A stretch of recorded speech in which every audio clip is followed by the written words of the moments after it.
Magandang araw po, welcome po sa aking channel, Love9 TV. Patalasasan po, meron po ba kayong mga properties na napapabayaan or non-performing assets? Plan nyo ibenta, pero wala kayong oras sa pagbenta nito.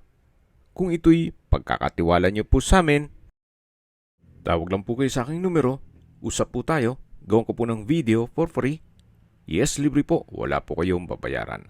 Tutulungan pa namin kayong mabenta ang inyong property.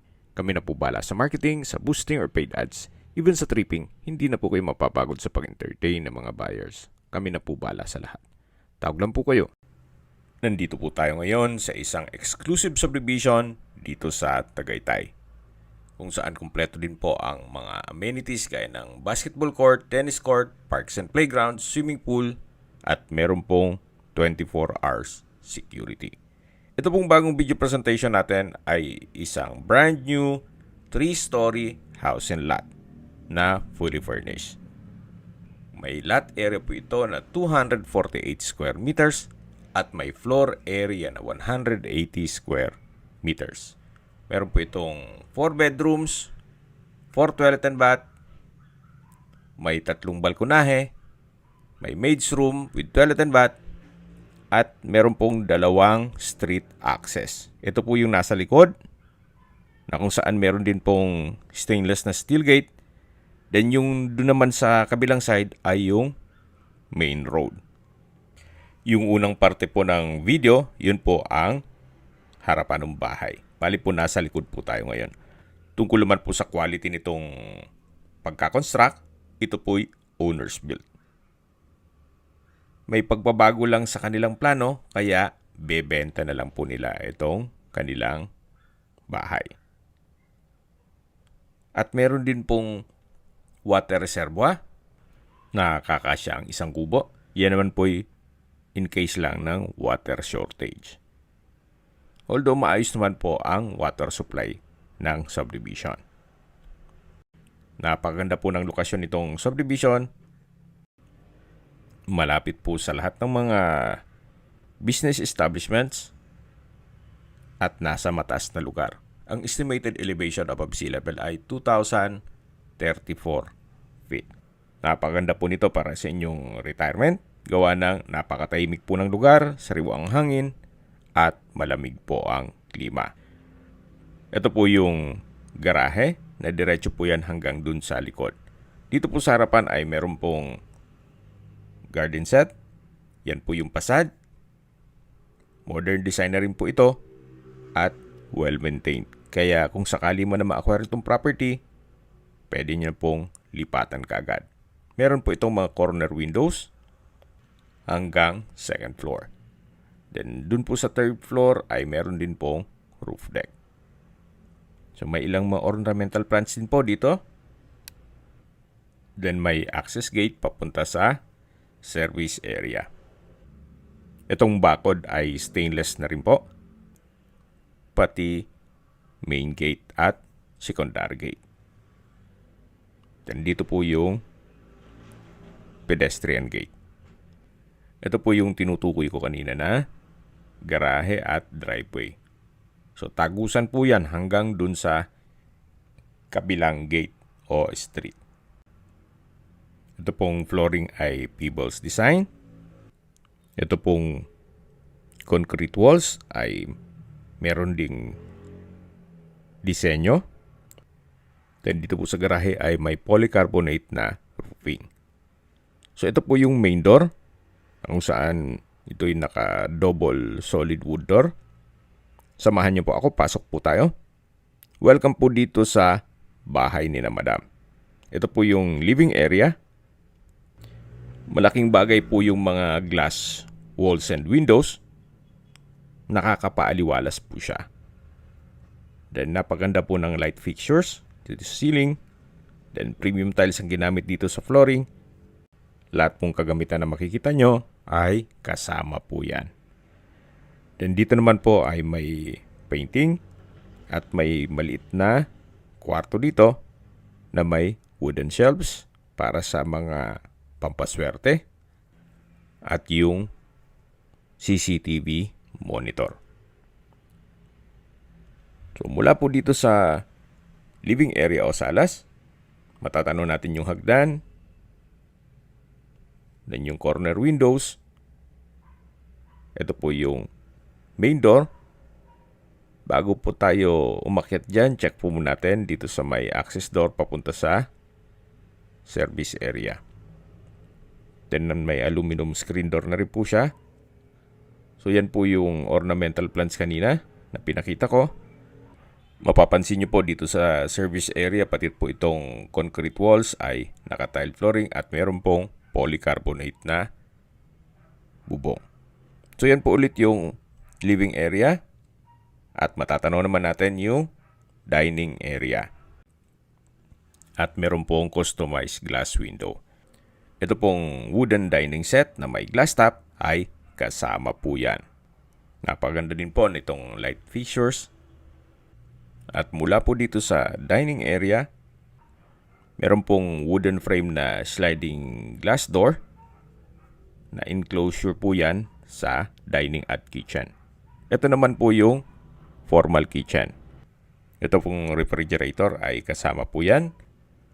Meron pong pull-out shelves or organizer pantry basket na may glass door at wall-mounted kitchen cabinet. Dito naman po yung range hood and gas range na may built-in oven. May owning type kitchen windows, then double stainless sink with faucet. May wall-mounted kitchen cabinet at drawers. Then naka-wooden design din po itong ceiling at may pin lamps. Meron pong access door dito na solid wood door. Papunta naman ito sa garahe. So hanggang dito po mapapansin nyo, hindi siya talaga tinipid. Napakaayos, naka-stainless gate. Then itong concrete walls, may disenyo. Then meron pang tempered glass. Then polycarbonate din po yung bubong. So kung built-in cell po sila, malamang hindi po sila papagawa ng ganun. Kasi additional costing pa yan eh.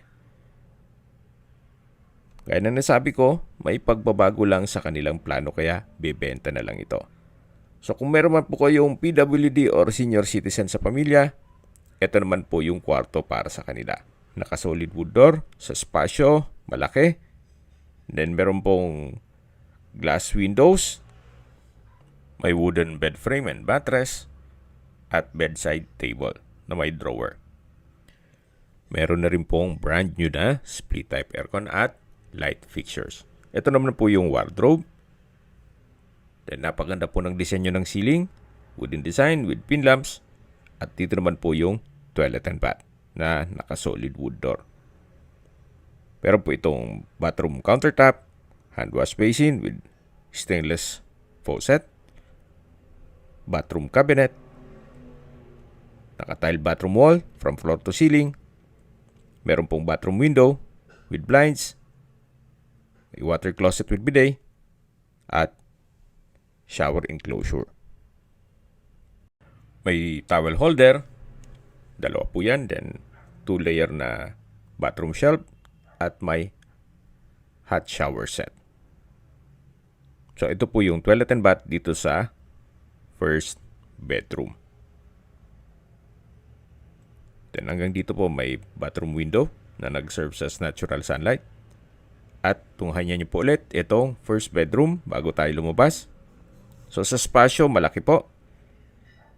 Gaya na sabi ko, kung meron po kayong PWD or senior citizen sa pamilya, itong kwarto na to ang para sa kanila. Then paglabas po, yan po yung former kitchen na pwede pong maglagay ng breakfast table.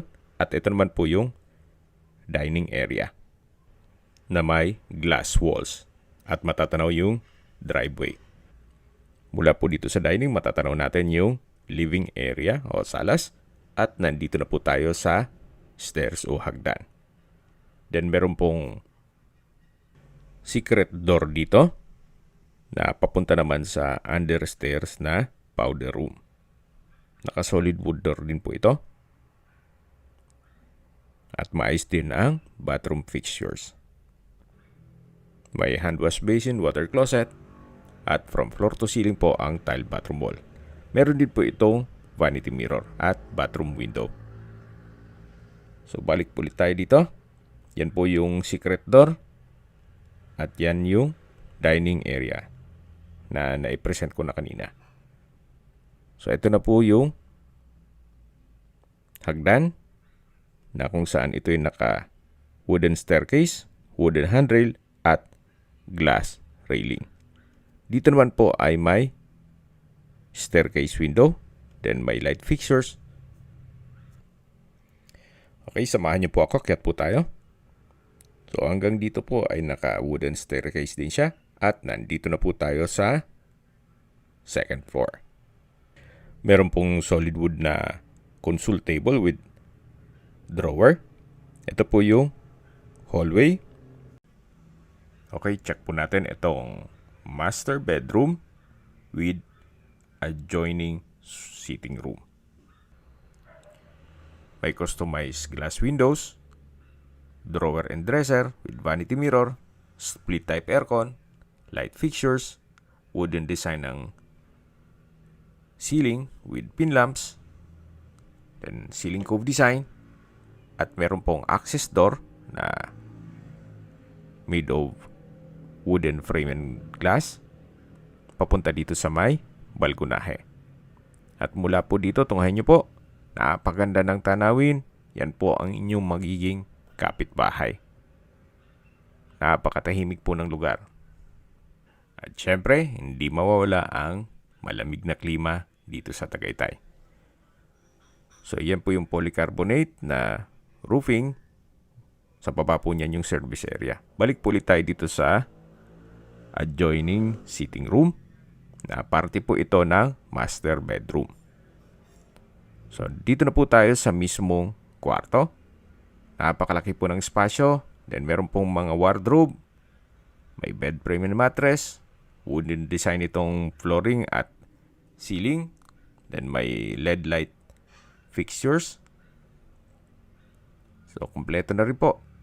At may customized glass windows na nakakapaaliwalas din. Ito naman po yung another access door papunta sa pangalawang balkonahe. Naka-tile flooring, stainless din ang railing. At mula naman dito yung kabilang side ng property o bahay. Yan po yung customized glass windows, then wardrobe. Ito yung bed frame with mattress. At check na natin itong toilet and bath na naka-solid wood door din po ito. So, may bathroom countertop, hand wash basin, vanity mirror, bathroom cabinet, stainless faucet, then bathroom window with blinds, water closet with bidet. From floor to ceiling po ang tile bathroom wall. At ito po yung shower enclosure na may stainless towel rack, then hot shower set at overhead shower. So, ito po ang toilet and bath ng master bedroom. At paglabas po natin dito, yung adjoining sitting room. Maganda ring tawagin natin itong master suite with adjoining room. Anyway, i-correct nyo na lang ako kung mali po o tama yan. So, lalabas na po tayo dito. At balik tayo dito sa may hallway. Then, yung hagdan, mamaya, akit tayo dyan. Ito naman po yung pangatlong kwarto na naka-solid wood door. Then, malaki ang espasyo. May wardrobe, may bed frame and mattress. Premium tiles ang ginamit sa flooring. May pin lamps. Then, split type aircon. May wardrobe at customized glass windows. Then, dito po sa dulo ay yung toilet and bath na naka-solid wood door. So, halos same setup lang to. Itong mga banyo nila. May bathroom countertop, bathroom cabinet, hand wash basin, then stainless faucet. At from floor to ceiling ang tile bathroom wall. May water closet with bidet. Then, bathroom window. Ito yung shower enclosure. May wall-mounted stainless towel rack. at hot shower set. So halos same design lang po nung ibang banyo na naikutan na natin. May inverter split type aircon na rin po. At meron din po itong access sa balkonahe na naka wooden frame glass door. So naka tiled flooring, then stainless din po ang railing. Yan po yung main road at marami na rin po nakatira dito sa subdivision. Sa security, wala pong problema, gawa ng mahigpit po. Kaya safe na safe po kayo dito. So hanggang dito po ang balkonahe. Sa baba po nito ay yung garahe o driveway na tagusan naman papunta dun sa kabilang street. At yan po yung polycarbonate roofing dun sa garahe. So babalik po ulit tayo dito sa loob. Yan po yung access din dun sa kabilang kwarto. So balik po ulit dito sa pangatlong kwarto. Tunghayin nyo po ulit bago tayo lumabas. Naka-customized glass windows, bed frame and mattress, wardrobe, split type aircon. So ito po ang third bedroom. Then dito naman sa kabila yung fourth bedroom. Naka-solid wood door at mas malaki po ang espasyo nito. May bed frame and mattress, may study table and drawer, then split type aircon, center lamp, pin lamp, may curtains, then wooden design itong tile flooring, at meron din po itong sariling toilet and bath na naka solid wood door. Check po natin, pasok po tayo. So ganun din po, may bathroom countertop, hand wash basin, stainless faucet, bathroom cabinet, then vanity mirror, water closet with bidet. Then from floor to ceiling po ang tile bathroom wall. Then may wall-mounted glass shelves. At ito naman po yung shower enclosure na may hot shower set. Then bathroom window at may jacuzzi. So ito po yung toilet and bath ng fourth bedroom. So lalabas na po tayo. At tunghayin niyo po ulit bago tayo lumabas. Pero meron po itong access door na same design nung isang pintuan dun sa kabilang kwarto. At bago tayo lumabas ay meron pong dalawang wardrobe.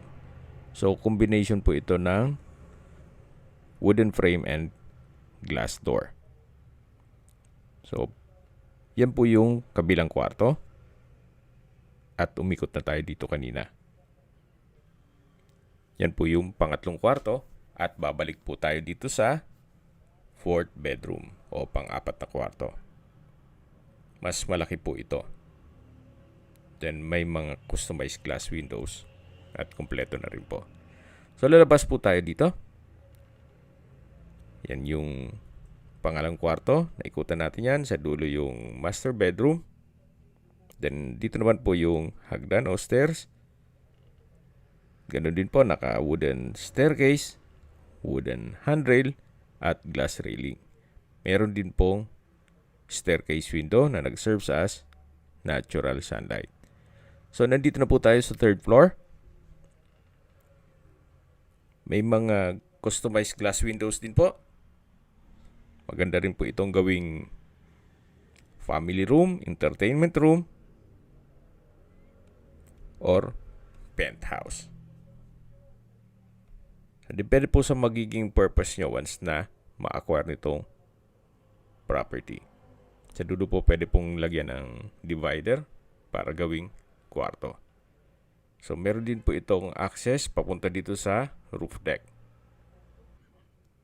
na napakalaki po ng espasyo. Naka-tile flooring, then meron din pong stainless na handrail. Hanggang sa dulo po yan. Na pwede pong extend yung room kung gusto nyo pong mas malaki po ang espasyo. Lalagyan nyo lang ng bubong dito. So again, depende yan sa magiging purpose nyo. Kung sakali man na ma-acquire nito at malaking pamilya po kayo. Habang naglilibot po tayo at pinagmamasdan nyo po itong kapaligiran, summarize ko lang po sa mga nag-skip ng video. Ito pong property ay nasa loob ng isang exclusive community na kompleto po ang amenities at meron pong 24 hours security. Kita nyo naman po, napakatahimik ng lugar at malapit po ito sa main gate at clubhouse. May lot area po ito na 248 square meters at may floor area na 180 square meters. Ito po ay tatlong palapag o 3-story na may 4 bedrooms, 4 toilet and bath, may tatlong balkonahe, may maid's room with own toilet and bath, fully furnished, well-maintained, kaya ready for occupancy. Anytime po, pwede nyo na pong lipatan kaagad once na ma-acquire nito. Then meron pong 2 street access at 2 stainless gate. Okay, sa distance, location at travel time portion na po tayo. Mula po sa Mendez Crossing, ang distance is 800 meters at ang travel time is 3 minutes. Mula naman po sa Twin Lakes, ang distance is 8 kilometers at ang travel time is 15 minutes. Mula naman po sa Sky Ranch, ang distance is 3.5 kilometers at ang travel time is 16 minutes. Mula naman po sa Tagaytay Rotonda, ang distance is 7.6 kilometers at ang travel time is 22 minutes. Kompleto na po doon kayo ng malls, hotels, restaurants, banks, schools, church at hospital. Yan po yung lagi kong binabangkit sa inyo na dapat nyo i-consider sa paghanap ng property, yung meron pong malapit na hospital. Hindi ko naman po sinasabing sakitin kayo. Yan naman po for emergency purpose lang naman. At mula naman po sa Calax, Aguinaldo exit, ang distance is 22.9 kilometers at ang travel time is 45 minutes. Ang Calax po ay connecting South Luzon Expressway, Skyway, all the way to North Luzon Expressway at ibang parte ng Metro Manila. At mula naman po sa Manila o sa airport, ang distance is 63.4 kilometers at ang travel time is 1 hour and 30 minutes.